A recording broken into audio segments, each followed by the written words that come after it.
Would you do the world a favor and be you? Because everybody else is already taken. Do the world a favor and be you. The world needs you, or God wouldn't have made you. If God wanted me to be somebody else, I wouldn't be here. I would be them. Stop trying to be somebody else. Stop letting the culture define what's beautiful. God says you're beautiful. Have you listened to God's voice in Psalms 139, 13, and 14? That when you were in your mother's womb, you were wonderfully and fearfully made? Have you looked in the mirror and said, I'm wonderfully and fearfully made because God says? Or have you looked at TV images? Have you looked at magazine covers and said, oh, I'm ugly because I don't look like them? And God is going, precious child, you are beautiful to me. Too many people go around feeling wrong on the inside. They don't really like who they are. They focus on their faults, weaknesses. They're constantly critical toward themselves. That recording of everything they've done wrong is always playing in their mind. You're impatient. You blew your diet yesterday. You lost your temper. You're still struggling with that addiction. You should be ashamed of yourself. They wonder why they're not happy. It's because they have this war going on the inside. But you're not supposed to go through life feeling wrong about yourself. Quit focusing on your faults. Quit overanalyzing your weaknesses.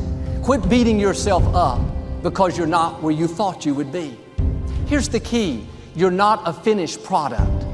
God is still working on you. The scripture says God changes us from glory to glory. You have to learn to enjoy the glory that you're in right now. You may have some weaknesses. We all do. There may be some areas where you know you need to improve, but being down on yourself is not going to help you do better. Having that nagging feeling, telling you you don't measure up, God's not pleased with you, you'll never get it right, it's not going to help you move forward. You have to accept yourself right where you are, faults and all. God is the potter, we are the clay. He's the one making you and molding you. It may not be happening as fast as you would like, but you don't control the timetable. Will you trust Him in the process? Will you accept yourself in the glory that you're in right now? Don't go around being against yourself.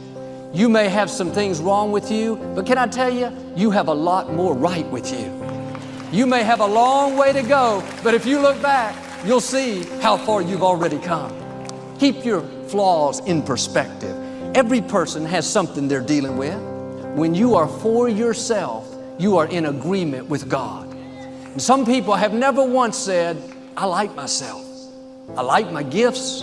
I like my personality. I like my looks. I'm happy with who God made me to be. If you don't like yourself in a healthy way, other people are not going to like you.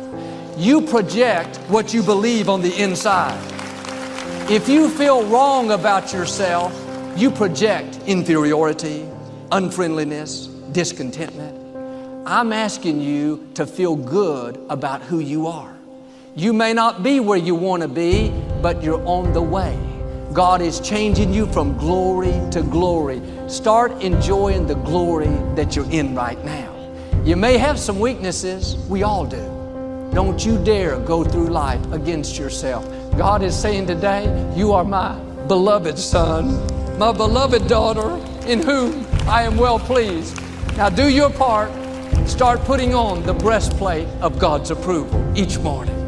If you'll do this, I believe and declare every chain that's holding you back is being broken. God is going to keep making you and molding you. You're going to come up higher, overcome those obstacles, and become everything He's created you to be.